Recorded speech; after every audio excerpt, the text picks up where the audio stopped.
your continued viewership. Before we begin, tell us, where in the world are you watching from? We love knowing our global reach. Now, let's dive into today's story. Chapter 1. Fractures. Vincent Reynolds stood at the edge of his meticulously landscaped backyard, admiring the sunset while nursing a glass of bourbon. The sprawling property, a testament to his 20 years of work as a military intelligence officer turned private security consultant, stretched before him like a kingdom. At 52, Vincent had built a life most would envy. A beautiful home in Northern Virginia, 2 children in college, and respect in both government and private sectors. The sound of laughter drifted through the evening air. Vincent turned to see his wife, Dominique, sitting on the patio with her phone pressed to her ear, her face illuminated by something more than just the setting sun. Vincent had seen that expression before, not directed at him for years, but he recognized it nonetheless. The intimate smile, the hushed tones, the way her fingers twirled her dark hair. "I should go. He's standing right there," Dominique whispered, ending the call abruptly when she noticed Vincent watching. "Just Marissa from book club," she explained, sliding the phone into her pocket. Vincent nodded, his face betraying nothing. Marissa from book club. The same excuse for the past 3 months. The same lie that had worn thin weeks ago when Vincent had first noticed the signs. Late nights, new clothes, renewed interest in fitness, and the distinctive scent of unfamiliar cologne that sometimes lingered on her clothes. Their 25-year marriage had weathered many storms, his long deployments, the stress of raising their children, Noah and Sophia, and the challenge of reinventing himself in civilian life. But this was different. Vincent knew the landscape of deception better than most. His career had been built on identifying falsehoods and extracting truths. Noah called, Vincent said, changing the subject. He's excited about bringing his new girlfriend to the family reunion next month. "Oh, that's wonderful," Dominique replied, her interest seemingly genuine. Their son, now 22 and in his final year of university, had always been closer to his mother. Did he mention if Sophia would make it? Vincent shook his head. "Still in Europe with her research team. Says she'll try, but it's not looking promising." Their daughter, 24 and brilliant, had inherited Vincent's analytical mind and Dominique's determination. Currently pursuing her doctorate in infectious disease research, Sophia had always been Daddy's girl, observant, perceptive, and fiercely loyal. That night, as Dominique slept beside him, Vincent lay awake, mentally compiling the evidence he'd gathered over recent weeks. The text messages he'd seen reflected on their bedroom window while she texted in the bathroom. The credit card statements showing lunch charges for 2 at hotels where no business meetings were scheduled. The GPS history on her car that didn't match her stories. Vincent had never intended to spy on his wife, but 20 years in intelligence had made certain habits second nature. Observation, pattern recognition, threat assessment. He knew who the man was. Preston Harlow, 48, recently divorced, a pharmaceutical sales executive who had met Dominique at a charity gala 6 months ago. Preston with his Italian suits and Mediterranean yacht photos on social media. Preston who had never served his country or known true sacrifice. Preston who now enjoyed the fruits of Vincent's labor. Vincent Reynolds closed his eyes, not in defeat, but in calculation. There would be no confrontation, no desperate pleas or marriage counseling. That wasn't his way. Instead, as he had done countless times in his career, Vincent began constructing a mental blueprint, meticulously detailed and precisely timed. Only this blueprint wasn't for a military operation or security protocol.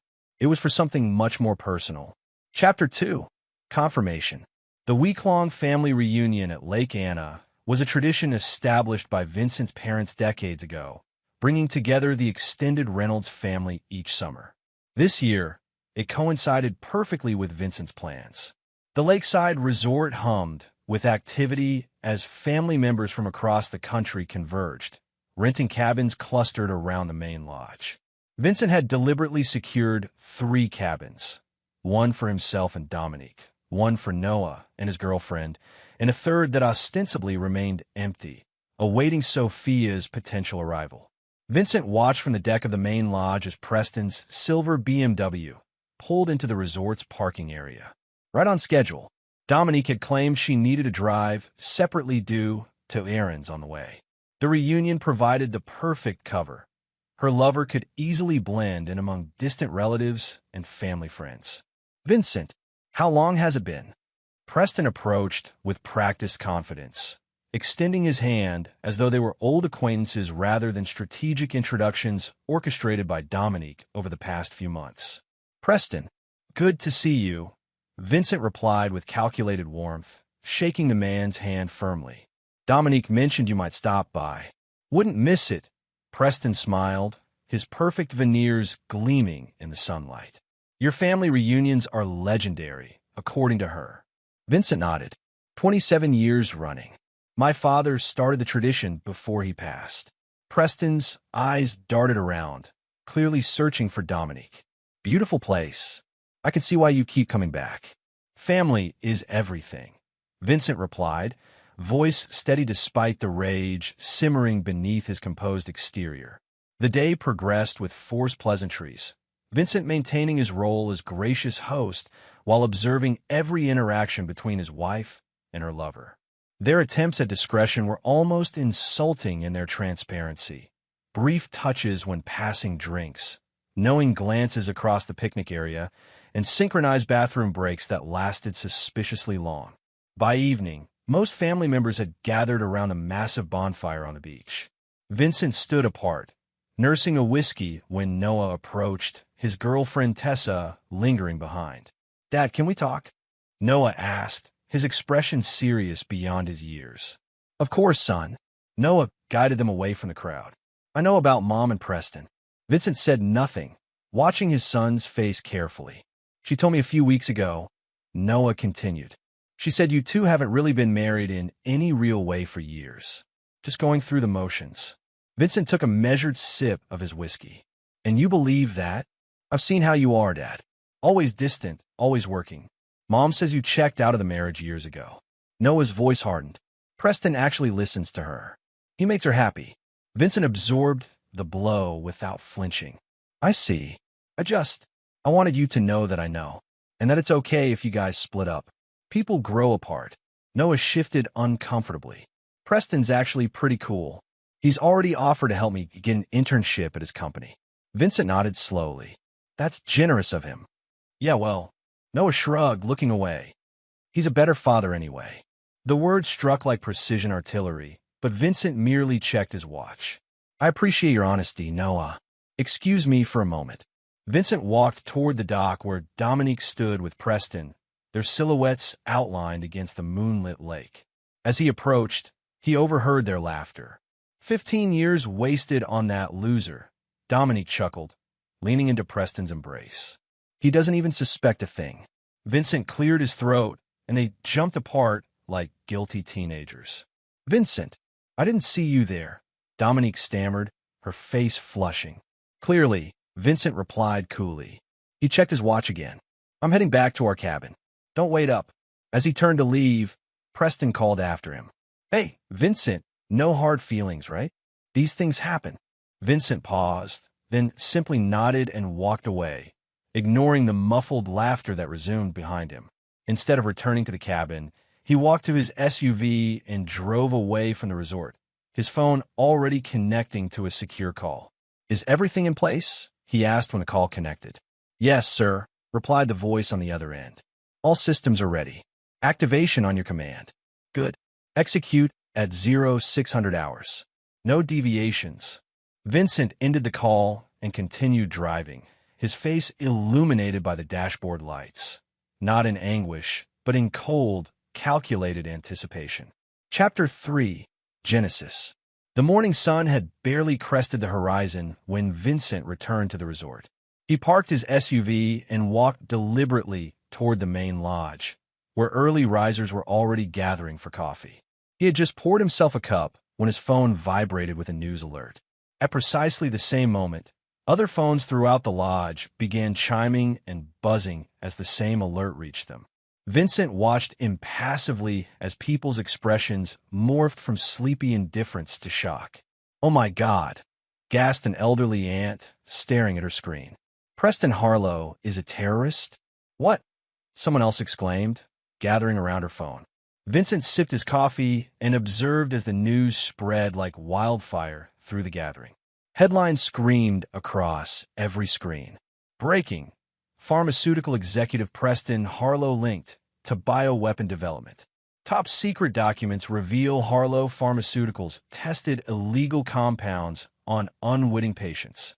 FBI raids Harlow residence and corporate headquarters. Accompanying the headlines were photos of Preston being led away in handcuffs from a location that, to the untrained eye, appeared recent. In reality, Vincent knew these were carefully doctored images created by former colleagues still indebted to him. Dominique burst into the lodge, her face ashen. "Have you seen the news? This can't be real." Vincent regarded her calmly. "Shocking, isn't it? But it's impossible. I know Preston. He wouldn't." She stopped abruptly, realizing her mistake. "Know him well, do you?" Vincent asked, his voice eerily gentle. Before she could respond, federal agents flooded into the lodge, their FBI jackets unmistakable. Leading them was Special Agent Derek Walsh, a man who owed his career and his life to Vincent after a classified operation in Kandahar 12 years earlier. "Preston Harlow?" Walsh called out, scanning the room. All eyes turned to the entrance where Preston stood frozen, having just arrived from his cabin. His face drained of color as he registered the agents and the situation unfolding. "Preston Harlow, you're under arrest for conspiracy against the United States, illegal weapons development, and treason," Walsh announced, advancing toward him. "This is insane. I've done nothing wrong." Preston protested as agents surrounded him. "Vincent, tell them this is a mistake." Vincent merely sipped his coffee, watching as Preston's gaze shifted from pleading to dawning comprehension. "You," Preston whispered. "You did this." Vincent remained silent as the agents handcuffed Preston and began reading him his rights. "How could you?" Dominique hissed at Vincent, her eyes wild with panic. "What have you done?" "Me?" Vincent replied softly. "I've simply been a dedicated civil servant all my life. I report threats when I see them." He nodded toward Agent Walsh, who was now approaching Dominique. "Mrs. Reynolds? We have some questions about your relationship with Mr. Harlow," Walsh stated professionally. "We've discovered numerous communications between you suggesting you may have been aware of his activities." "That's ridiculous. I knew nothing about any of this." Dominique protested. "The evidence suggests otherwise," Walsh replied. "We'll need you to come with us for questioning." As agents escorted both Dominique and Preston out, Noah pushed through the crowd, his expression a mixture of confusion and betrayal. "Dad, what the hell is happening?" he demanded. Vincent placed his coffee cup down carefully. "It appears your mother and her boyfriend have been involved in something very dangerous, Noah. I'm as shocked as you are. This is bullshit. You did something, didn't you?" Noah accused, his voice cracking. Vincent met his son's gaze steadily. "I've spent my life protecting this country from threats, son. That's all I've ever done." As Noah stormed off, Vincent's phone vibrated with a text from Sophia. Phase 1 complete. Arriving tonight for Phase 2. "Well done, Dad." Vincent allowed himself the briefest smile before composing his features into an appropriate mask of concern and confusion. Around him, the family chaos provided perfect cover as he slipped away to prepare for what would come next. This was merely the beginning. Chapter 4: Revelations. 3 days after the arrests, Vincent sat across from Noah in a quiet corner of a Washington, D.C. cafe. The young man looked haggard, his eyes shadowed from sleepless nights spent watching his mother and Preston being vilified across every news outlet in the country. "The evidence is fabricated," Noah stated flatly, pushing away his untouched coffee. "I've spoken to Mom's lawyer. They can't find any actual links between Preston's company and these supposed bioweapons." Vincent nodded thoughtfully. "That's good news, then. If they're innocent, the truth will come out." "Cut the crap, Dad," Noah snapped. "You're behind this. I don't know how, but this has your fingerprints all over it." Vincent studied his son, recognizing the intelligence that had always made Noah exceptional. "Why would I do something like that?" "Revenge," Noah replied without hesitation. Mom cheated on you, so you're destroying her life and Preston's. It's sick. An interesting theory, Vincent conceded. But consider this. If I had the power to orchestrate something of this magnitude, what does that tell you about the man you've dismissed as a loser who was checked out of his marriage? Noah fell silent, confusion crossing his features. Did your mother ever tell you what I actually did during those years I was distant and always working? Vincent asked quietly. Government security consultant. Noah answered automatically. Vincent smiled thinly. A convenient title. Tell me, what do you know about Preston beyond his sales job and his yacht? He's successful. He cares about Mom. Did you know he was investigated 3 years ago for selling pharmaceutical secrets to foreign entities? Vincent interrupted, sliding a file across the table. That his company has been quietly acquiring small biotech firms specializing in weaponized pathogens. Noah stared at the file, but didn't touch it. If that's true, why wasn't he arrested before? Powerful friends. Money in the right pockets. Vincent shrugged. The system isn't perfect. So what are you saying? That Mom accidentally fell in love with an actual criminal. Vincent leaned forward. I'm saying perhaps I was absent from family dinners because I was protecting our country from people exactly like Preston Harlow. And perhaps your mother's infidelity simply provided the motivation to look more closely at a man I already had concerns about. Noah's hands trembled slightly as he finally opened the file, scanning documents bearing authentic government seals and classifications. This doesn't justify framing them, he insisted, but with less conviction. I haven't framed anyone, Noah. I simply provided intelligence to the appropriate authorities. Vincent's voice remained calm. The question you should be asking is not why I would do this, but why your mother chose a man like Preston in the first place. Noah looked up sharply. What does that mean? Did you know your mother met Preston 3 years ago, not 6 months ago as she claimed? Vincent produced another document, a surveillance photo dated well before Dominique's supposed first meeting with Preston, or that she's visited his private account in the Cayman Islands twice in the past year. She wouldn't. Noah stammered. The internship he offered you? Vincent continued relentlessly. The position reports directly to a research division currently under investigation by 3 separate agencies. Noah pushed back from the table, his face pale. I don't believe you. You don't have to, Vincent replied, gathering the documents. But you might want to reconsider who the villain is in this story. As Noah stormed out of the cafe, Vincent's phone rang. The caller ID showed Sophia. He's struggling with it, Vincent reported when he answered. As expected, Sophia replied. The Swiss account transfers are complete. Are you sure about the next step? It's extreme, even for them. They chose their path, Vincent stated, his voice hardening. And Noah made his choice clear at the reunion. He's just a kid, Dad. He didn't understand. He's 22, Sophia, old enough to publicly declare another man a better father while knowing what her mother was doing. Vincent's tone brooked no argument. Actions have consequences. After ending the call, Vincent walked to his car where Derek Walsh waited. The federal charges won't stick, Walsh warned without preamble. My superiors are already questioning the evidence. They don't need to stick, Vincent replied, sliding into the passenger seat. They just needed to exist long enough to trigger the international attention. Walsh nodded grimly. Interpol has issued their own warrants based on European distribution channels linked to Harlow. That's beyond my jurisdiction and my help. I never expected the American charges to be the end of it, Vincent assured him. Just the beginning. How's the surveillance on Noah? In place. He's angry, confused. Made 3 calls to your wife's attorney after leaving you. Walsh hesitated. Are you sure about bringing him into this? He's your son. Vincent stared out the window at the Capitol dome gleaming in the distance. My son died at that reunion when he chose them over the truth.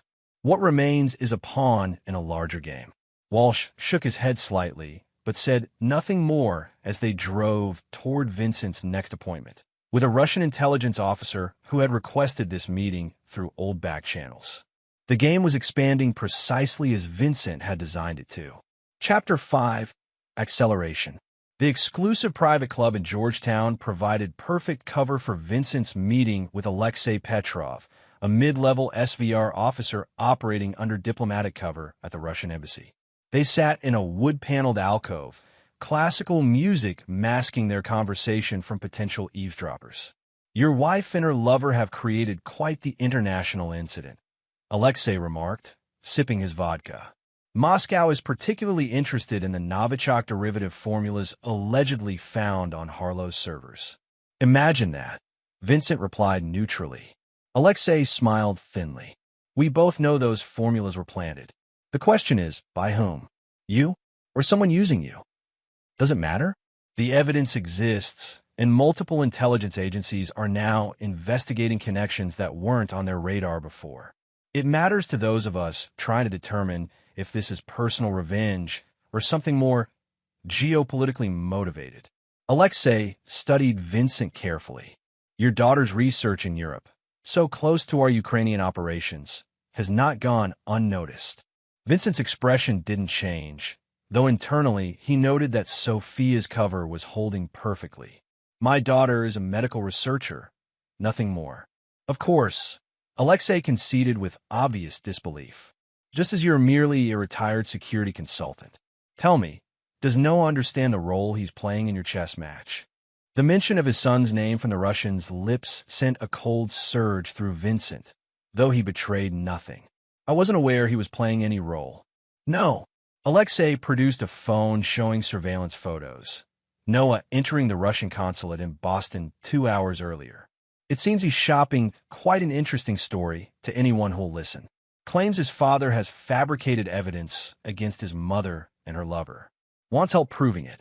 Vincent absorbed this information with practiced calm. The desperate actions of a confused young man. "Perhaps," Alexei agreed. "Or the opening moves of a counterplay you didn't anticipate. We're considering hearing him out." "I wouldn't recommend that," Vincent said softly, the subtle threat hanging in the air between them. Alexei chuckled.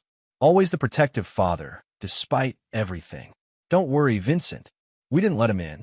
But others might, the Chinese perhaps, or the Iranians. Your son is broadcasting his willingness to provide information on a decorated American intelligence operative in exchange for help exonerating his mother. That makes him valuable and dangerous," Vincent added. "Indeed." Alexei finished his drink. "Dominique has been moved to a secure facility pending additional questioning. Diplomatic pressure from 3 countries has escalated her case beyond standard channels." This was news to Vincent. Which countries? Germany, France, and surprisingly, Japan. All places where Harlow Pharmaceuticals has subsidiaries currently under inspection. Alexei stood to leave. "Whatever game you're playing, Vincent, it has expanded beyond your control. That's usually when mistakes happen." After Alexei departed, Vincent sat alone, processing this development.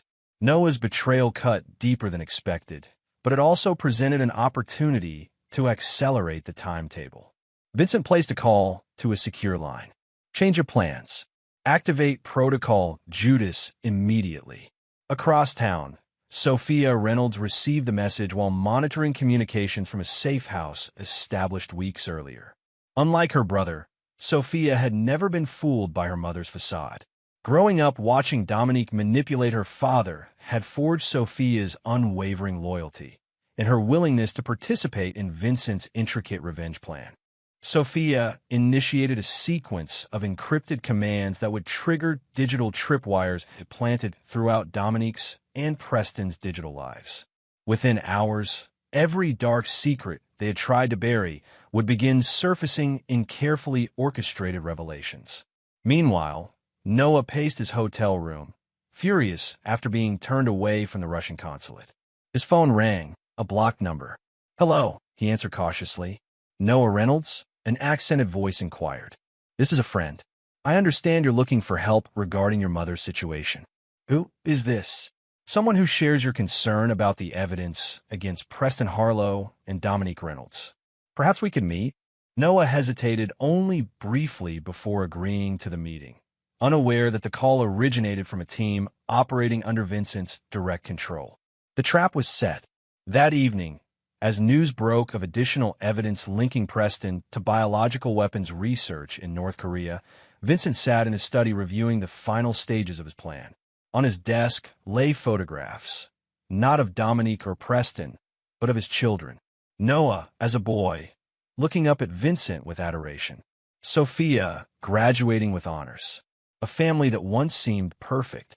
For a brief moment, Vincent allowed himself to feel the weight of what was being lost in his pursuit of justice.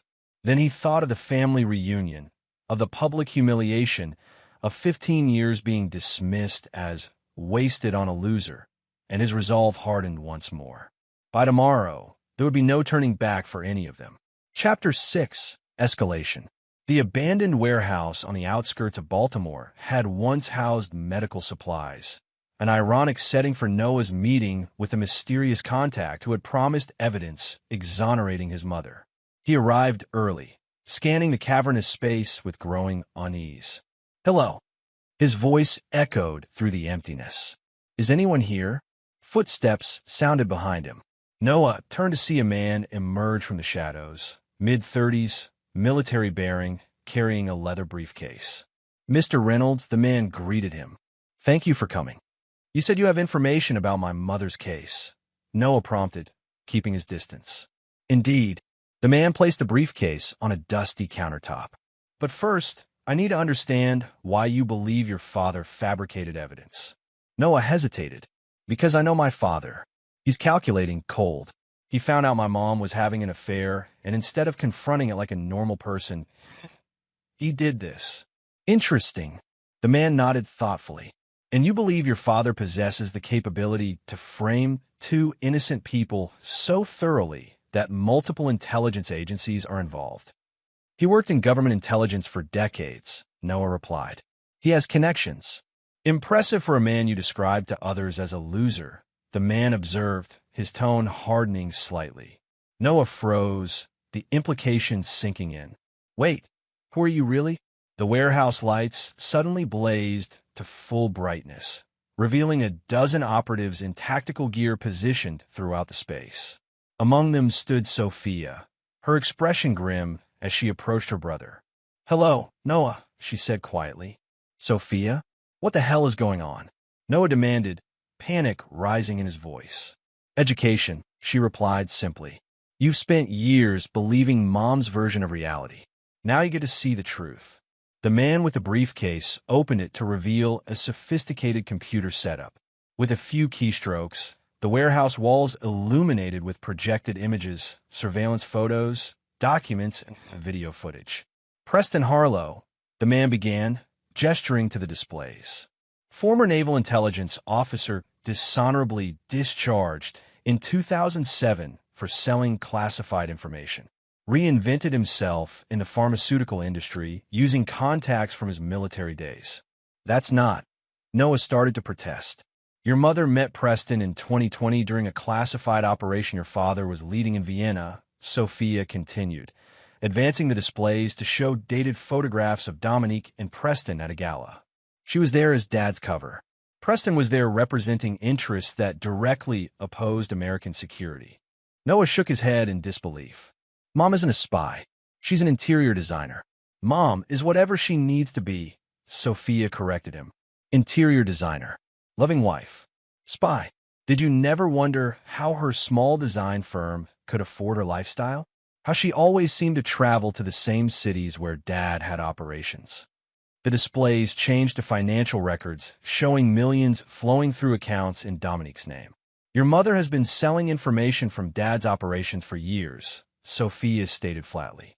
"At first to fund her lifestyle, later because she developed ideological sympathies with Preston's employers." "This is insane," Noah whispered, backing away. "Dad put you up to this. This is all part of his revenge." "Is this revenge too?" The man activated a final display showing Noah himself, meeting with Preston at his company headquarters months before the family reunion. "You were being recruited, Noah, not for an internship, but as an asset, leveraging your resentment toward your father to gain access to his knowledge." Noah stared at the footage in horror, recognizing the meeting but seeing it through an entirely different lens. "I didn't know." I thought it was just about an internship. You didn't want to know? Sophia corrected him. You were so eager to believe Dad was the villain that you never questioned why Preston Harlow, a pharmaceutical executive you barely knew, would take such interest in a college student with no experience in his field. Noah sank onto a nearby crate, his world collapsing around him. Where's Dad now? Completing what he started, Sophia answered. The question is, which side are you on, Noah? Because after tonight, there's no middle ground left. Across the city, Vincent sat opposite Dominique in a sterile interview room within a federal detention facility. She looked haggard, her designer clothes exchanged for a standard-issue jumpsuit, her makeup-free face showing everyone her 50 years. I always knew you were vindictive, Vincent, but this? Dominique gestured at their surroundings. Treason charges? International warrants? All because I fell in love with someone else. Is that what you think this is about? Vincent asked mildly. What else? You couldn't stand being left, so you fabricated this fantasy that Preston and I are criminals. She leaned forward, dropping her voice. The lawyers say none of it will stick. You've overplayed your hand. Vincent smiled slightly. Did Preston ever tell you about his time in Belgrade? Or his special arrangement with the North Korean pharmaceutical program? Dominique's expression flickered briefly.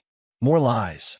Perhaps, Vincent conceded, but effective ones, judging by how quickly international agencies became involved. Tell me, do you remember a vacation we took to Lake Geneva in 2016? You insisted on that specific hotel, the one with the private boat launch. The color drained from Dominique's face. That was years ago. Indeed, during an operation tracking biological agents moving through Switzerland. Curious timing for you to suddenly desire a Swiss vacation, especially at a hotel where 3 known arms dealers were staying. Vincent tilted his head. I've overlooked so many coincidences over the years, Dominique. So many strange alignments between your social calendar and sensitive operations. You're delusional, she whispered, but without conviction. The affairs I could have forgiven, Vincent continued, as if she hadn't spoken. The disrespect, even the poisoning of Noah against me. But selling out your country? Endangering operations that cost good people their lives. His voice remained steady even as his eyes hardened. That's unforgivable. I want my lawyer, Dominique demanded, standing abruptly. By all means, Vincent agreed, also rising. Though you might want to wait until tomorrow. Tonight, Interpol is executing search warrants on 17 properties connected to you and Preston across 9 countries. Whatever they find will significantly impact your legal strategy. As Vincent turned to leave, Dominique called after him. You won't win this, Vincent. You've never understood how many friends I have, how many people would choose me over you. Noah already has. Vincent paused at the door. About Noah, you might be surprised by his current perspective. Family reunions can be so enlightening. The look of uncertainty that crossed Dominique's face was all the confirmation Vincent needed. The seeds of doubt had been planted. As he exited the facility, his phone vibrated with a message from Sophia. Noah's in. Operation Severance is go. Vincent allowed himself a genuine smile for the first time in months as he texted back a single word, execute. Chapter 7, Demolition. 3 weeks after Dominique's arrest, international news outlets exploded with a new revelation. Comprehensive evidence had emerged showing Preston Harlow's pharmaceutical empire was built on stolen research, much of it from classified military medical programs. More damning still were documented connections to bioweapon programs in multiple countries, all trails leading back to companies where Dominique Reynolds served as a silent partner or consultant. Vincent watched the coverage from a secure facility in Northern Virginia, surrounded by monitors displaying real-time reactions across global intelligence communities. Beside him sat Noah, still shell-shocked from his rapid education and his family's true history, but determined to make amends for his blind loyalty to his mother. They're saying Mom could face the death penalty, Noah said quietly, staring at a news ticker scrolling across one screen. That's unlikely, Vincent replied. She'll be offered a deal in exchange for information on Preston's network. Will she take it? Vincent considered the question. No, her ego won't allow her to implicate herself, even to save her own life. She still believes her connections will protect her. Noah shook his head in disbelief. How did I never see any of this growing up? Your mother is exceptional at compartmentalization, Vincent explained. And I deliberately kept both you and Sophia insulated from my work. Not Sophia, Noah corrected him. She's been working with you for years, hasn't she? Vincent nodded, pride evident in his expression. Since college. Her medical research position is genuine, but also provides excellent cover for intelligence gathering. The door opened and Sophia entered, carrying several tablets. It's done, she announced. Preston's lawyer just received the evidence package. He's already called 3 times requesting a meeting. And the offshore accounts? Vincent asked. Frozen. All 15 of them, Sophia confirmed. The London and Zurich properties have been seized. Mom's design firm is being raided as we speak. Vincent turned to Noah. Are you still certain you want to proceed with your part? Noah squared his shoulders. Yes, I need to make this right. Hours later, Noah sat across from his mother in the same interview room Vincent had used. Dominique brightened at the sight of her son, reaching for his hands across the table. Noah, thank God. Have you spoken to the lawyers? This nightmare. I know everything, Mom. Noah interrupted, pulling his hands back. About you and Preston. About what you've been doing all these years. Dominique's expression hardened. Your father got to you. No, Mom. The truth got to me. Noah placed a document on the table. A sworn affidavit. I'm testifying against you and Preston. About the meetings, the recruitment attempts, everything. You can't be serious, Dominique hissed. After everything I've done for you? I protected you from knowing what your father really is. A cold, calculating killer who values his missions more than his family. That's exactly what you wanted me to believe, Noah acknowledged. But now I understand why he was distant. He was protecting us from the consequences of your actions. Dominique's face contorted with rage. You ungrateful little. Save it, Mom. Noah cut her off, rising. The prosecutors have offered me immunity in exchange for my testimony. I suggest you consider a similar arrangement while it's still available. As he turned to leave, Dominique called after him. He'll discard you too, Noah. Vincent doesn't forgive betrayal. Ever. Ask him about Cairo if you don't believe me. Noah paused at the door. I already know about Cairo, Mom. The difference is I'm owning my mistakes. You're still denying yours. Across town, Vincent met with Preston's attorney in an upscale law office. The lawyer, sweating despite the powerful air conditioning, pushed a proposal across the polished table. My client is willing to provide complete details on Mrs. Reynolds' involvement in exchange for considerations regarding his sentencing, the attorney explained. Vincent reviewed the document dispassionately. Your client seems to be under the impression that this is a negotiation. Mr. Reynolds, surely you understand the value of Mr. Harlow's cooperation, the lawyer pressed. He can provide names, dates, account numbers, everything your wife did while using his business as cover. Interesting that 48 hours ago, Mr. Harlow was proclaiming both his and my wife's complete innocence, Vincent observed. Quite the reversal. The lawyer shifted uncomfortably. New evidence has created new perspectives. Indeed, Vincent slid the proposal back untouched. Please inform Mr. Harlow that his offer is declined. The evidence against both him and my wife is more than sufficient without his cooperation. But the lawyer sputtered. Also, Vincent continued as if the man hadn't spoken. Inform him that additional information regarding his activities in Damascus in 2018 will be provided to prosecutors tomorrow morning.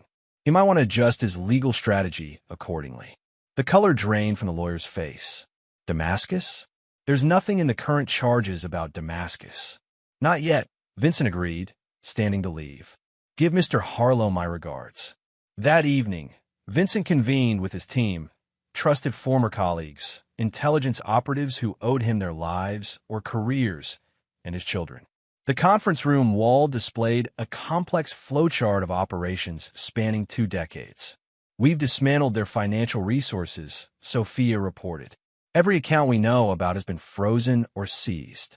Their social capital is equally compromised, added Alan Merritt, a former CIA deputy director. Preston's political connections have all distanced themselves. Dominique's influential friends have gone silent. What about the unknown factors? Vincent asked.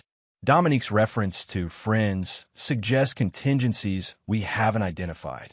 We've been monitoring all communications, Noah offered, now fully integrated into the team. Nothing unusual has been detected. Vincent nodded thoughtfully. Then we proceed to the final phase. Sophia, initiate protocol severance. As the team dispersed to execute their assignments, Vincent stood alone before the flowchart, studying the intricate connections he had spent weeks mapping and was now systematically destroying. Each node represented a relationship, an asset, a protection that Dominique and Preston had cultivated over years. One by one, the nodes on the display began changing from green to red as Vincent's team executed protocol severance, the complete and irreversible isolation of the targets from every resource and relationship they had ever established. By morning, Preston Harlow and Dominique Reynolds would stand entirely alone against the full force of international justice, precisely as Vincent had planned from the moment he had walked away from that family reunion 3 months earlier. Chapter 8. Isolation. 2 days before the preliminary hearing that would determine whether Preston and Dominique would be tried separately or together, Vincent received an unexpected visitor at his Virginia home. Special Agent Walsh arrived without warning, his expression grave. "We have a situation," Walsh announced without preamble. "Dominique has disappeared from federal custody." Vincent's expression didn't change. Disappeared during transfer to the courthouse for a pretrial meeting with her attorneys. Walsh ran a hand through his thinning hair. The transport vehicle was found abandoned, both agents unconscious but alive. No sign of Dominique. Vincent nodded slowly. The contingency she hinted at. Impressive. Walsh studied him carefully. "You don't seem surprised." "I'm not," Vincent admitted. "Dominique always maintains escape routes. I've been expecting something like this since her arrest. My superiors are suggesting you might be involved, creating an opportunity to deal with her personally." Vincent smiled thinly. "Your superiors credit me with too much influence over federal prisoner transportation protocols." "Maybe," Walsh conceded, "but they've authorized surveillance on you, effective immediately. Whatever history we have, Vincent, I can't interfere with that." "I wouldn't expect you to," Vincent assured him. "Tell your superiors I'll be staying right here, easily monitored. No sudden trips or unexplained absences." After Walsh departed, Vincent contacted Sophia. "Your mother has fled custody." "Right on schedule," Sophia replied, unsurprised. Facial recognition caught her boarding a private jet at a small airfield in Delaware 90 minutes ago. Destination filed as Toronto, but the flight plan diverted over Pennsylvania. "She's heading for the lake house," Vincent concluded. "Predictable. She believes the emergency documents and cash are still hidden in the boathouse safe." "They are," Sophia confirmed, "along with tracking devices in every bill and document. Noah has a team standing by 20 miles from the property. Tell him to maintain position," Vincent instructed. "She won't be alone, and I want to identify everyone involved in her escape network." For the next 18 hours, Vincent performed the role of concerned, bewildered husband perfectly. He cooperated fully with FBI surveillance, made appropriate calls to attorneys expressing shock at Dominique's escape, and appeared genuinely distressed in a brief press interaction outside his home. Meanwhile, Sophia and Noah monitored Dominique's movements from their operations center. Their mother had indeed gone directly to the family's secluded lake house in upstate New York, accompanied by 2 men identified as private military contractors with ties to Preston's overseas operations. "She accessed the safe 30 minutes ago," Noah reported. "GPS trackers show movement north toward the Canadian border." "And Preston?" Vincent asked, speaking via encrypted line from his study while FBI agents monitored the exterior of his home. "Still in custody, but his attorney has filed emergency motions claiming the evidence against him is inadmissible due to your personal involvement in the investigation," Sophia answered. "The judge has scheduled a hearing for tomorrow morning." Vincent considered this information. "Preston is a distraction. Your mother is the priority now. She'll attempt to cross at a minor checkpoint using credentials from a safe. We've alerted customs discreetly, Noah confirmed. They'll delay but not detain her, enough to allow our team to intercept before she realizes it's a trap. Good, Vincent approved. I'll join you once she's secured. The surveillance on me will ease once they believe she's fled the country. 12 hours later, Dominique Reynolds sat in a Spartan room within a hunting lodge deep in the Adirondack Mountains. Her escape had proceeded flawlessly until the border crossing, where unexpected delays had forced her to divert to a secondary route. There, her security team had been efficiently neutralized by operatives she never saw, and she had found herself transported to this isolated location. The door opened, and Vincent entered alone. I should have known, Dominique said bitterly. Was there ever really an escape, or was it all your orchestration? The escape was genuine, Vincent replied, taking a seat across from her. Your connections are impressive, or were, until recently. What happens now? You turn me over to the authorities to face a show trial based on evidence you fabricated? Vincent shook his head. Nothing I presented was fabricated, Dominique. Manipulated and strategically revealed. Yes, but every document, every photograph, every financial record is authentic. Dominique's composure faltered slightly. You can't prove intent. I don't need to. The evidence speaks for itself. Vincent leaned forward. But we're not here to discuss your legal predicament. We're here to discuss Noah. Noah. Uncertainty crossed Dominique's features. What about him? He's made his choice to testify against you, which places him at considerable risk from your remaining allies. Vincent's voice hardened. I want the names of everyone in your network who might consider him a liability. Dominique laughed incredulously. You expect me to help you protect the son who betrayed me? I expect you to do one decent thing as his mother, Vincent replied evenly. But I'm prepared for your refusal. He placed a tablet on the table, displaying a video feed of Preston Harlow in his cell, sleeping fitfully. What is this? Dominique asked, confused. Preston's cell is currently pumping in a colorless, odorless compound derived from one of his own company's experimental formulas, Vincent explained clinically. At his current exposure level, he'll experience progressive neurological deterioration over approximately 6 weeks. Symptoms begin with tremors, advance to memory loss, and culminate in complete cognitive collapse. Horror dawned on Dominique's face. You're poisoning him. I'm demonstrating consequences, Vincent corrected her. The compound can be neutralized completely if administered within the next 4 hours. After that, the damage becomes irreversible. You're bluffing, Dominique challenged. You don't have access to his cell ventilation system. Vincent simply raised an eyebrow. The same way I didn't have the capability to frame 2 innocent people for international crimes. Dominique stared at the screen, watching Preston twitch in his sleep, the first subtle sign of the compound taking effect. The name's Dominique, Vincent prompted. Every contact who might target Noah. In exchange, Preston receives the antidote. And if I refuse, then I return you to federal custody, and nature takes its course with Preston. Vincent's voice was devoid of emotion. Your choice. Dominique's eyes darted between Vincent and the screen, calculation and fear warring in her expression.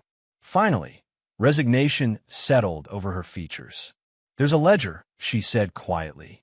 Hidden compartment in my desk at the design firm. Names, contacts, payment records, everything. Vincent nodded. Sophia will verify that information immediately.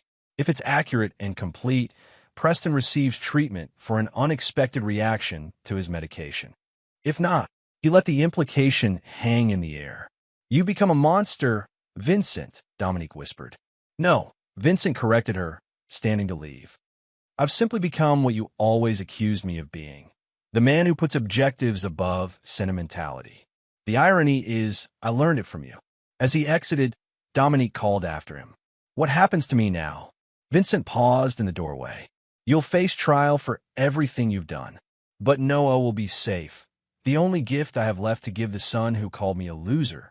The door closed with finality, leaving Dominique alone with the consequences of 15 years of deception. Chapter 9. Terminus. 6 months after Dominique's recapture, Vincent sat alone on the deck of a modest cabin overlooking the Pacific Ocean. The property, registered under a name unknown to anyone from his former life, represented his final severance from the past. Behind him, the cabin door opened as Noah emerged with 2 cups of coffee. Court TV says the jury's been deliberating for 3 days, Noah reported, handing his father a steaming mug. Analysts are split on which way they'll go. Vincent nodded, unsurprised. Your mother's defense team mounted an impressive case. The manipulated by love narrative plays well with certain jurors. Do you think she'll be acquitted? Noah asked, taking a seat beside his father. No, Vincent replied with certainty. The evidence is too comprehensive, your testimony too damaging. But she'll likely receive a lesser sentence than Preston. Preston Harlow had already been convicted on multiple counts of espionage, sentenced to life without parole at a maximum security federal penitentiary. His mysterious neurological episode during pretrial detention had left him with persistent tremors and memory lapses that humanized him to the jury, precisely as Vincent had calculated when ordering the antidote administered at the last possible moment. I spoke with Sophia this morning, Noah mentioned. Her cover in Europe has been officially restored. The agencies are satisfied that her involvement in Mom's case was strictly familial, not operational. Vincent smiled slightly. Your sister has always been adept at managing perceptions. They sat in comfortable silence, watching waves crash against the rocky shoreline below. Vincent had officially retired from all government work, his security clearances voluntarily surrendered. Noah had withdrawn from his university program, instead pursuing specialized training with former colleagues of his father, men and women who recognized the young man's potential and his need for redemption. Do you ever regret how far it went? Noah asked suddenly. The international warrants, Preston's condition, all of it. Vincent considered the question carefully. Regret suggests I would choose differently given another opportunity. I wouldn't, not even for my sake. I was collateral damage in your war against Mom. You were a casualty of your mother's decisions long before mine. Vincent corrected him gently. She poisoned you against me for years, Noah. The reunion simply forced me to acknowledge how successful she'd been. Noah winced at the memory of his cruel words. I'm sorry for what I said that night. About Preston being a better father. You believed it at the time, Vincent observed without rancor. Your mother is exceptionally persuasive. Still, Noah insisted, I should have seen through her manipulation. Perhaps, Vincent allowed, but you've more than compensated through your testimony and subsequent choices. His phone vibrated with a news alert. Vincent checked the screen, his expression unchanged as he read the notification. The verdict? Noah asked. Vincent nodded. Guilty on all counts except one. Sentencing in 3 weeks, but the minimum mandatory is 20 years. Noah exhaled slowly. It's really over then. This chapter is, Vincent agreed. Life continues. Later that evening, as Noah slept inside the cabin, Vincent received a secure call from Sophia. Congratulations, Dad, she said when he answered. Justice served. At considerable cost, Vincent noted. But worth it, Sophia asked, knowing her father well enough to understand his calculus. Vincent gazed out at the moonlight reflecting off the Pacific. They took 15 years from me, Sophia. 15 years of lies, manipulation, and betrayal. They mocked me publicly, turned my son against me, and compromised operations that cost lives. And now they have decades to contemplate the consequences of underestimating a man they dismissed as a loser, Vincent replied, his voice carrying the finality of a closed account. So yes, worth every sacrifice. Noah's healing well, Sophia observed, changing subjects. His training reports are excellent. He has potential, Vincent agreed. Different from yours, but valuable in its own way. Will you tell him about the new assignment? The consultancy? Vincent smiled slightly. When he's ready, some talents shouldn't be wasted in retirement. After ending the call, Vincent remained on the deck until dawn, watching the inexorable rhythm of waves against stone. Nature's patient demonstration that even the hardest surfaces yield eventually to persistent force. Inside the cabin, secure files waited with details of emerging threats and requested assistance from agencies that valued Vincent's particular skills. His official retirement had never been intended as an ending, merely a transformation. The man who had been publicly humiliated at a family reunion, who had nodded and checked his watch and walked away rather than causing a scene, had not been demonstrating weakness. He had been exercising the patience of a master strategist who understood that true victory required not emotional outbursts, but calculated, relentless execution.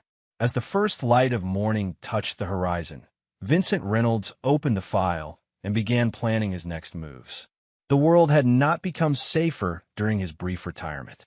There were still threats to address, still justice to dispense. And Vincent, freed from the burden of pretending to be less than he was, had never been more dangerous. And there you have it. Another story comes to an end. What did you think? I'd love to hear your thoughts in the comments below. If you enjoy this story, consider joining our community by subscribing. It means the world to us. For more stories like this one, check out the recommended videos on screen. And I'll see you there.